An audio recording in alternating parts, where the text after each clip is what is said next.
हम यहां क्यों इकट्ठे हुए? आप सोच के देखिए कि जिन लोगों को देश के लोगों ने सत्ता सौंपी थी, उन लोगों ने हमारे 148 सांसद देश के, जो जनता से चुनकर के गए थे, उनको केवल इस बात के लिए बाहर निकाल दिया संसद से कि वो अपनी सुरक्षा की बात कर रहे थे, अपने पवित्र सदन लोकसभा में सुरक्षित रहने की बात कर रहे थे। जो घटना हुई उस घटना के बारे में जानकारी प्राप्त करना चाहते थे और वो ये पूछना चाहते थे कि ये कैसे हुआ, आप इसके ऊपर क्या कार्रवाई करोगे और भविष्य में हमारा लोकसभा और राज्यसभा और सुरक्षित रह सके, इसके लिए सरकार का क्या विजन है, क्या उनका कहना है, इस बात को केवल पूछना चाह रहे हैं। लेकिन हम बहुत पहले से सुन रहे हैं कि देश में गुजरात मॉडल लागू होगा, देश में गुजरात मॉडल लागू होगा। गुजरात मॉडल में दो चीजें प्रमुख हैं, भाई को भाई से लड़ाओ, हिंदू मुस्लिम करो, देश पे राज करो। और दूसरा, अगर कोई बोलना चाहता है, विधानसभा में है तो विधानसभा से बाहर निकालो, लोकसभा में है तो लोकसभा से बाहर निकालो, राज्यसभा में है तो राज्यसभा से बाहर निकालो, विधान परिषद में है तो उससे निकालो।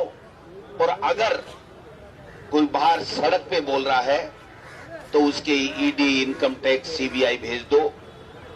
कोई व्यापारी अगर दूसरी पार्टी को चंदा देता है तो उसके ऊपर संवैधानिक संस्थाओं को भेज करके उसको परेशान करो। ये गुजरात मॉडल है और इस गुजरात मॉडल ने इस देश को बर्बाद कर दिया।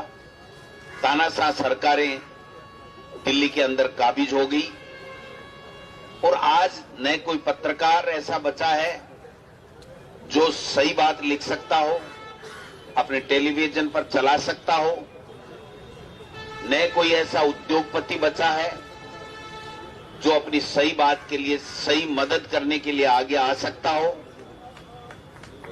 आज लोकसभा में अगर कोई हिम्मत करके हमारे इंडिया अलायंस के लोग, अगर प्रतिपक्ष के लोग बोल रहे हैं तो उनको सेकंडों में बाहर किया जा रहा है।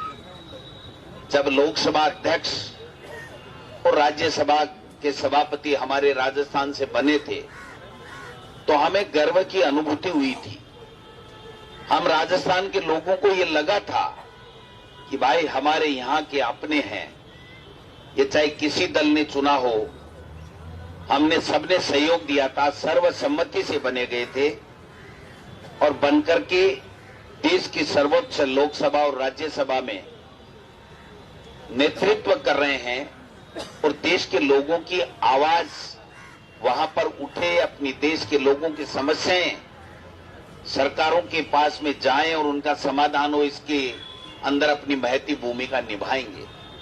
लेकिन आज हमें बड़ी तकलीफ हो रही है, हमें दुख हो रहा है, शर्म से हमारा सर झुक रहा है कि आज राजस्थान के वो दोनों लाल जिनको हमने सराखों पे बैठा करके हमारी राजस्थान की विधानसभा में भी हमने सम्मान दिया था, दलगत राजनीति से ऊपर उठ करके, वो आज शर्मसार कर रहे हैं।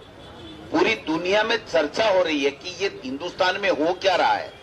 हिंदुस्तान का लोकतंत्र, प्रजातंत्र सबसे मजबूत माना जाता है पूरे विश्व में, और आज तमाशा बन के रह गया।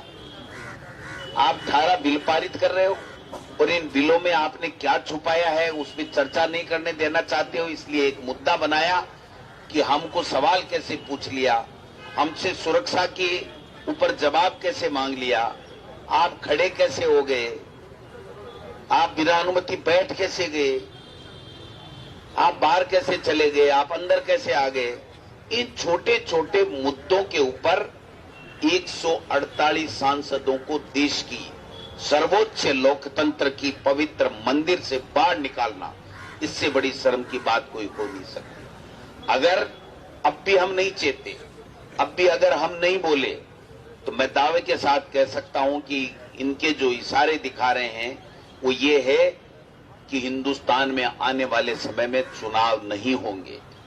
कोई जनप्रतिनिधि बनकर के लोकसभा, राज्यसभा में और विधानसभाओं में नहीं जा सकेगा।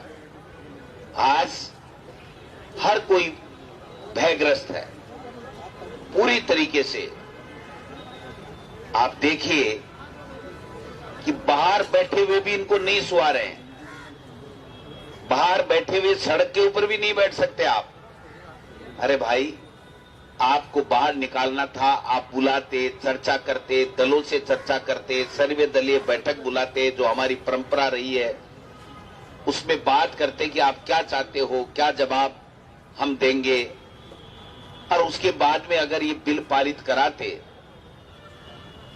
तो वो कानून देश के सब लोगों को स्वीकार्य होता और सबको अच्छा लगता।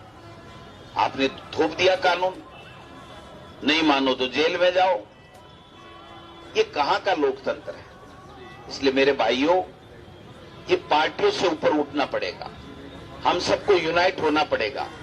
कोई बड़ा दल है, कोई छोटा दल है, ये बात निकालनी पड़ेगी। एक व्यक्ति भी अगर अपना दल रख करके, अपनी बात रख करके हमारे साथ इस लोकतंत्र को बचाने की मुहिम में जुड़ता है तो हम उसको भी महत्वपूर्ण मानते हुए हम सबको साथ लेना पड़ेगा। मेरा दल छोटा, मेरा दल बड़ा, ये छोड़ना पड़ेगा देश के लिए। मैं चुन गया, मैं जनप्रतिनिधि बन गया, मैं एमएलए बन गया, मैं एमपी बन गया, कोई फर्क नहीं पड़ता। जब तुम एमएलए और एमपी बन गए और तुम्हारी बात को वहां कोई सुनवाई नहीं हो रही है तो आपके पास में एक ही रास्ता है कि आपको जनता के बीच में जाना पड़ेगा और जनता के बीच में जाकर के इनकी तानाशाही, इनकी जो अघोषित आपातकाल, इनकी जो काम, जो ये सबको कुचलने का काम कर रहे हैं, उन सब के बारे में बताना पड़ेगा। गांव-गांव, ढाणी-ढाणी जाना पड़ेगा, जनता को आगाह करना पड़ेगा, जनता को साथ लेना पड़ेगा। जब तक जनता को हम अपनी बात समझा नहीं पाएंगे तब तक हम यूं ही कुचले जाएंगे। ये तानाशाह इसी तरीके से लोकतंत्र का, प्रजातंत्र का गला घोंटते रहेंगे। इसलिए मैं कांग्रेस पार्टी का प्रदेश अध्यक्ष जरूर हूं, लेकिन मैं सबसे पहले राजस्थान का, भारत का नागरिक हूं। मेरी एक ड्यूटी बनती है कि हम सब साथ बैठ करके साथ कार्य योजना बनाएं, प्लान करें और उसके बाद में, क्योंकि ये करना जरूरी है, विरोध प्रदर्शन ढंग से करना जरूरी है, क्योंकि यही मॉडल मोदी जी और अमित शाह जी राजस्थान में लागू कर रहे हैं। लागू करने की शुरुआत की जा चुकी है।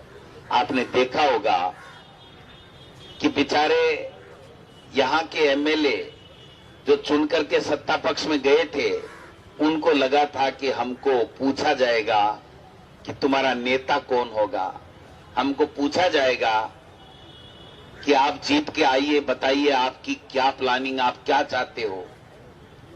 उनको खाना खिलाया, हाजिरी रजिस्ट्री में हाजिरी कराई और एक पर्ची आई, कईयों के चेहरे की हवाई उड़ी और उसके बाद में यहां पर राजा घोषित हो गया। कोई बात नहीं, हमने शुभकामनाएं दी हैं, बधाई दी हैं कि आप जीते हो, आपकी पार्टी ने तय कर दिया। हम चिंता कर रहे हैं देश के 148 सांसदों की, हमको चिंता यहां के भाजपा के सत्ता पक्ष के एमएलए की भी करनी पड़ेगी। उनको भी नहीं सुनेंगे ये, हमको नहीं, उनको भी नहीं सुनेंगे। आप देखना, कल आप वसुंधरा जी का स्पीच आपने देखा होगा, जब देवनानी जी का सर्वसम्मति से जब चयन हुआ और वो लोग विधानसभा के स्पीकर बने, उन्होंने कहा ये तराजू है, हमें भी अपनी बात रखने का मौका देना। और हमने देखा है पिछली विधानसभाओं में, इससे पहले वाली में 14वीं में, कि यही घनश्याम तिवारी जी जो आज बढ़ के बोल रहे हैं ना, ये त्राईमाम करते थे, मेरे को 5 मिनट बोलने का मौका दे दो, मेरे को 5 मिनट बोलने का मौका दे दो। इनको मौका नहीं मिलता था, ये भी हमने देखा है। तो ये मॉडल यहां भी लागू होगा, इसलिए राजस्थान के तमाम लोगों को हमको जागरूक करना पड़ेगा, जनता को साथ लेना पड़ेगा और ये लड़ाई लंबी चलेगी। ये लड़ाई लंबी इसलिए चलेगी कि हम जब तक सब साथ नहीं होंगे, तेरा मेरा नहीं छोड़ेंगे, तब तक ये लड़ाई लड़ नहीं पाएंगे। इसलिए मैं तो आप सबसे इतना ही आग्रह करूंगा कि जब भी आपको कॉल आए इंडिया अलायंस के तमाम लोगों को, किसी की तरफ से भी आए, वो कांग्रेस की तरफ से भी आ सकता है, वो मार्क्सवादी कम्युनिस्ट पार्टी की तरफ से भी आ सकता है, वो भारतीय कम्युनिस्ट पार्टी जो हमारी दूसरी है माले उनकी तरफ से भी आ सकता है, दूसरे दलों की तरफ से भी आ सकता है। हम सबको ये नहीं देखना है कि ये कौन सी पार्टी ने कॉल किया, हम जाएं कि नहीं जाएं। हमको हर वक्त उनके साथ हर व्यक्ति को कदम से कदम मिला करके और इन लोगों का, इन अलोकतांत्रिक लोगों का विरोध करना है, इन तानाशाहों का विरोध करना है। और ये जो अघोषित आपातकाल लगा करके सबको कुचलने का कुचक्र जो इन्होंने चलाया है, इसको समाप्त करने की आवश्यकता है। आज चूंकि हमारा ये प्रोटेस्ट है, सबको साथ लेकर के था, लेकिन कल ये तय हुआ वहां पर इंडिया अलायंस के द्वारा, तो थोड़ा सा हम लोग सबको सूचना नहीं दे पाए। आगे से हम चेष्टा करेंगे कि साथ बैठ करके हमारा राम जी सब लोग अपन चर्चा करेंगे, एक कार्य योजना मिलकर के बनाएंगे और मिलकर के बना करके इनका मुंह तोड़ जवाब देंगे, इनको परास्त करेंगे। 2024 में ये इंडिया अलायंस ऐसे नहीं है, ये घबराहट में ये फैसले कर रहे हैं। इनको पता है कि अगर ये अलायंस बन चुका है, अगर इन्होंने ठीक ढंग से बैठ करके फैसले कर लिए, तो मोदी जी वहां पर देश के प्रधानमंत्री नहीं बनेंगे, भारतीय जनता पार्टी शासन में केंद्र में नहीं रहेगी, एनडीए नहीं रहेगा, इंडिया अलायंस आएगा। इसलिए ये घबराहट में, आनंद फानंद में ये गलत फैसले ले रहे हैं। ये इनको हमको सबको समझ करके आगे चलना पड़ेगा।